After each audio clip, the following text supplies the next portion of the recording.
Hello, everyone. This is Doug Wilkerson with Central Christian Center here in Joplin, Missouri, and also Saturday Night Live Life Recovery Ministry, also here at the church. This is an encouraging word with Doug, and hopefully, this will be encouraging for you. So, welcome, and I'm glad you're tuning in. Um, we're on 5 different platforms, a couple of Facebooks, and I guess 3 Facebooks and 2 YouTubes, and so with the church and with Saturday Night Live, and also my personal page. So anyway, welcome, and I am going to be talking today about a topic that I actually used several months ago, and I didn't get to cover it very well in Saturday Night Live. So I just kind of thought, well, sometime maybe I'd be using it because I think it's some really good information. And so I got it off the internet, off of Psychology Today, and so I see what you think. Where I'm going to get it all done today. So the topic is 8 practical ways to cope with failure. 8 practical ways. And one of the things that I feel like I try to do is to blend scripture with practical psychology to help people um, to better connect with the scriptures and also have functionable tools to deal with the stuff in their life to help them to grow, to develop, to just have a better life. And that's what we want here at Central Christian Center, is for you to have a better life and give you tools to help you. It's got to be more than just try to deny or lie or wait or avoid stuff and thinking it's going to go away, because it don't go away. All the stuff chase you, and you know that. And the more it chases you, the bigger it gets. So anyway, we want to help. So that's what we're here. That's what I'm here to try to do. And we're going to give you these 8 practical ways to cope with failure, and also they had another title in here, which was 8 ways to bounce back after disappointment. And one of the main scriptures that I thought of when I was preparing this was out of Proverbs 24:16. It says, "A righteous man or woman falls 7 times and rises again." So just because you're knocked down doesn't mean you're knocked out. Okay, that's what we're talking about. So we want to give you some scriptures and tools, which scriptures are tools to help you to deal with the failures or difficulties of life. So failures failure is neither um, a failure is neither a final situation.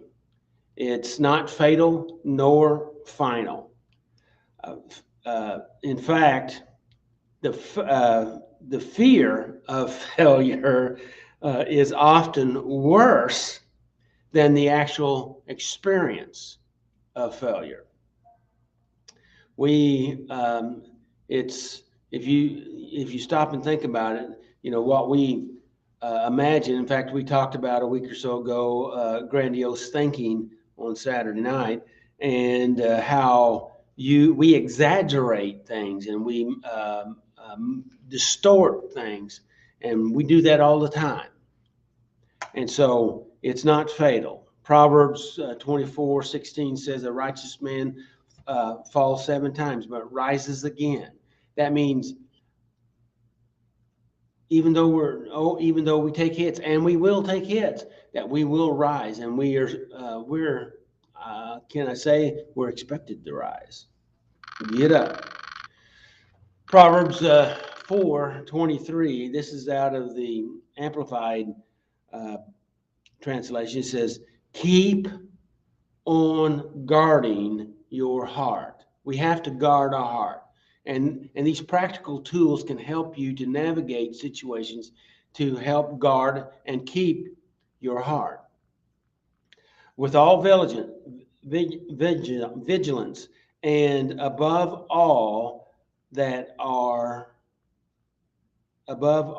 you guard, for out of it flows the springs of life. Life springs flows out of our heart, and we need to take care of it. We need to guard it. Proverbs 23 through 27. This is out of the Message Bible. I liked it, so I wanted to throw this in here, which starts in the same place as we just talked about. It says, keep vigilant watch over your heart. That's where life starts. Okay, life starts here in this the emotional core of us. Okay, and so don't talk out of both sides of your mouth. Avoid careless banter, white lies, or gossiping. Keep your eyes straight ahead. Ignore all the sideshows, all those detractors or things that want to to get your attention, to drag you off. Okay, all those sideshows that are there to distract you. Watch your step. I like this part right here. Watch your step, and the road will stretch out smooth before you. Just paying attention. When he's saying pay attention to your step, where you're going, because if you're watching where you're going, then you're not going to hit, and you're going to miss the high places and the low places. It'll be a whole lot smoother. Okay, look neither to the left or the right. Keep your eyes focused. Okay, don't get distracted, and leave evil in the dust. Okay, means you just keep on moving towards the next best thing. A familiar scripture with a lot of us is Philippians 4:13. It says, I can do all things through Christ, which strengtheneth me. And we can. And that's allowing that power that's outside of us to be with us and in us. We'll talk more about that later. So, again, out of Psychology Today's 8 practical ways to cope with failure and 8 ways to bounce back after a disappointment. Zig Ziglar said this. He says, it's not how far you fall, but how high you bounce after that counts. So, we got to get up. It's not that you fell. It's that how high you rise back up, so to speak. Failure and disappointment are inevitable parts of life. That is true. Yet, difficult and challenging parts that we have to deal with. We all face moments when we don't achieve the goals despite our best efforts. Relationships that may end despite our best efforts, not necessarily any error on our part. Friends that leave us, also loved ones that may either pass away or decide that they're not able to be with us, or that they even betray us and hurt us, because that happens. And betrayal is one of the deepest wounds that any of us will ever feel. We may not get the promotion that we work so hard for in life and in our job. Our children may not all be as motivated as we would like them to be. That means stuff may happen in our life because life is full of stuff. What do you do when life knocks you down? When happiness and success and your dreams that you sought after and searched for is just out of reach? What do you do? Well, these 8 practical things can help, okay? And we're only going to probably get 4 of them today. So the first one is that we have to do is that we have to face the truth of the situation. We have to face the truth of the situation. People don't like to face the truth. God has given us the ability to go into denial to help us to cope with severe problems. And the fact of it is, then we use denial on everything and we avoid dealing with reality. Denying reality is a bad situation. And if you avoid thinking about all these things, research shows us that actually things get worse. They get better if you deal with them. So if you want to keep being stuck in your life, then what you should do is avoid problems and never work on trying to solve anything. Most people avoid them until they get so bad they blow up, and then they demand our attention that we have to deal with them. How about this? We don't deal with the bills that come in the mail. We stick them in the drawer and pretend that we didn't see them. And we say, well, out of sight, out of mind, and it don't matter until they give you a phone call and say, hey, you need to pay this bill. Or maybe if it's electric bill, they just shut her off because you didn't deal with it.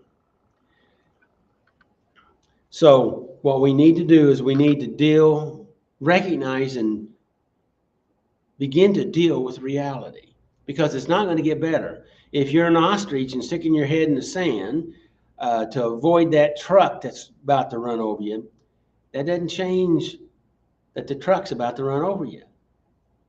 Okay? So what we need to do is we need to look at reality. Be aware. The first step of dealing with things and being able to change things is becoming aware. Face reality. Accept reality the way that it is. It may not be what you want. You may not like it. I didn't say you had to like it. I said you had to accept it because it is what it is. Be willing to face the problems, but don't dwell on those problems for 24 hours, okay? We're not talking about, just wrapping yourself in the problems and in the worry. We're talking about you recognize them. You recognize that problem. It just being overwhelmed with it for 24 hours a day only makes things worse. Think long enough to be able to understand the problem, what you feel. You recognize how you feel about it, and then process what would be the best action that I could take to deal or to respond to this problem. Focusing on it looking for positive solutions, some way to get through there. If you got to get from A to B, there are multiple ways to get there.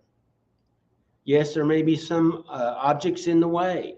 There may be some difficulties, but the fact of it is, they only get worse if you avoid them.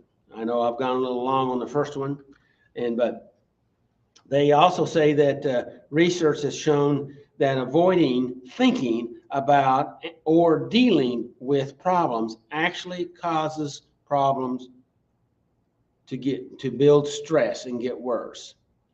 there's a phenomenon they call that's known as stress generator. And that's what you're doing is you're generating stress. You're working yourself up into a frenzy. Okay. And you say, well, that's better. No, we're saying be aware of it and then try to figure out what action you need to take and then take that action. You have to take the action. Okay. And you say, well, it may not work. Well, if it doesn't work, then you know what won't work, and then you go ahead and make another choice, and you find a way. That's the idea. So, number 2, allow yourself to mourn your losses, your loss of dreams, your loss of goals that you had, loss of opportunities, relationship, money. You have to recognize the loss, and you have to be willing to go ahead and mourn that loss, grieve that loss, because you did experience a loss. Denying it and avoiding it only postpones it because it doesn't go away. It's kind of like burying something alive. If you bury your feelings, you're burying something alive. And it doesn't get better, it gets worse. You already know that probably by experience. So the gap between how you want things to turn out and how they actually turned out can lead you to sadness or regret. Mourning is a step towards letting things go. Doesn't fix it.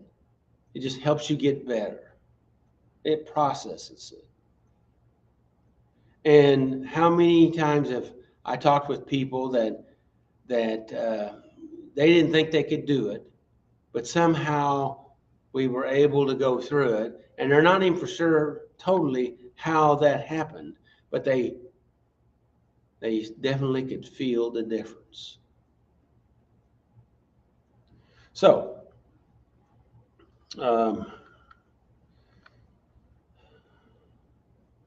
here's some things here. It says, take time to connect with your feelings here. This hurt that you're having because of the loss in a compassionate way.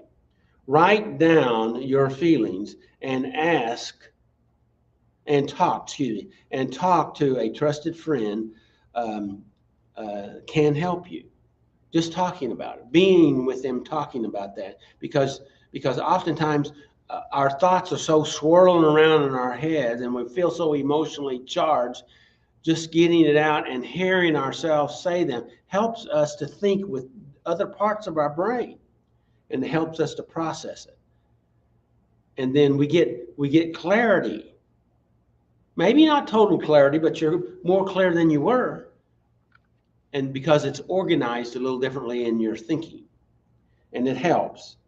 And so writing things down is the same process of organizing your thoughts and moving them from more of a very abstract form into a more concrete form because you're writing it down. So you're seeing it like it's become real now, where it wasn't so real when it was just whirling around in your thinking. So researchers have talked about that people that will actually do this in relationship breakups actually get better quicker, and they feel better because they have been able to do that. It may take a few months, but all healing takes time. But it's not just time alone. Okay, you have to do the work, process, and have time, and those elements come together, help you to be better. Another study of executives and engineers who deliberately confronted their feelings after a job loss felt more in control. Okay, because when that that emotional stuff comes in and picks you up, you don't know if you're ever going to be set down or not. You feel you lose your bearings. You know what I'm talking about? And so these professionals, executives and engineers, they felt like they had more control in their situation because they had processed, and they actually probably let some of that pressure off by confronting their emotions, their feelings, and had a better, higher rate of re-employment in the following months because they were able to process those emotions. It's kind of like a pressure cooker. If you take the cap off, all the pressure comes out. And not saying that all the pressure gets out, but it's less. And because you have less pressure then internally, then you are able to think because you're not overwhelmed, and you're able to function better and to navigate better and see your opportunities more clearly. Number 3, don't get stuck feeling like a victim. Don't get stuck like feeling like a victim. Because if you see yourself as a victim, you're going to feel like a victim and you're going to act like a victim. And then you're going to get treated like a victim. And the results you produce will be victim type results. And that's not really what you want, I don't think. Is it? So don't get stuck feeling like a victim. Whatever's your situation, you always have choices and skills to deal with whatever. You have choices. You're not stuck. Even though you may feel stuck, you may not know where to go. And I've been there before. And that's where I had to fall back and reevaluate and pray and ask God for direction and try to hear what I need to know, because in every situation you got stuff that you can learn and need to learn. And if you don't learn it here, you get to learn it someplace else, which is the truth. So what we need to do is we have choices and we have skills, and we are able to make some moves. And when you start realizing you do have some choices, and I'm not saying extreme, overwhelm, over the top choices necessarily, but you do have some choices. You do have some moves. If you're in the game, then you still have moves to make. Okay, and then you can deal with the situation. All right. Think about your situation you coped with in the past. Okay, because we've all had stuff that we didn't think we could get out of, but yet we did. I mean, one of the things that I have used in the times past, I didn't know how I got to where I am right now, but because back then I didn't think that I could make it. But somehow he got me from there to here. And if he got me here, and I'm not for sure exactly how he did that, but he helped, he led me. Somehow I was sensitive to it. And we need to remember those things we learned in those situations, and if he got us here, he can help get us wherever it is that we need to go, to there. So we have those skills that we've used in the past. They are transferable, and we can use them to help us to get better and to be better. We can learn. We can grow. People always asking, well, how can I, maybe not be so afraid? And the answer is by choosing to be brave.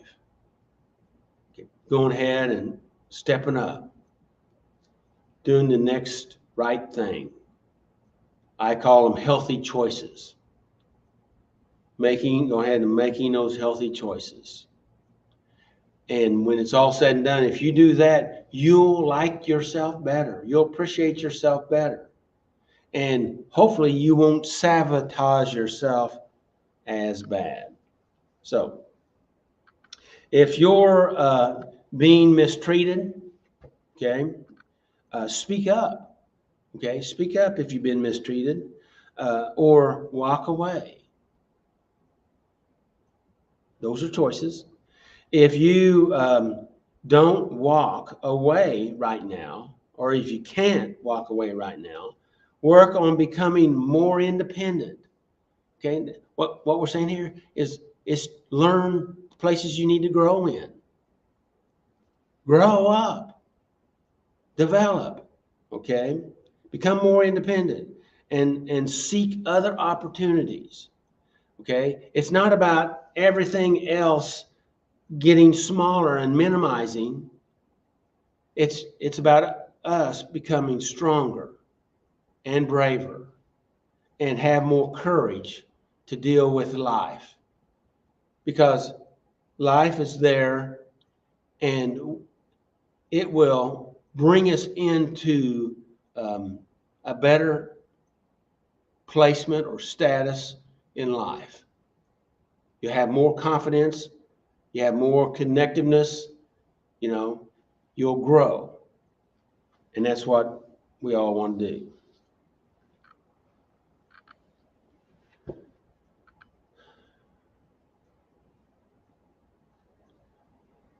Well, it's on. I think we're going to stop right there. That 3 out of the 8. So thanks for listening. I'll be back hopefully next week, and we can finish up the rest of these and share some other scriptures.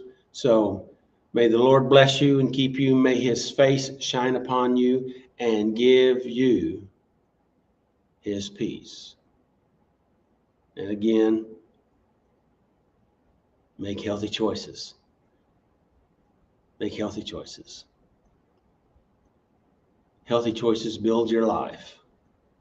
Unhealthy choices tear your life apart. So make healthy choices. Hope to see you in church Sunday. And until then, hey, take care of yourself. Bye-bye.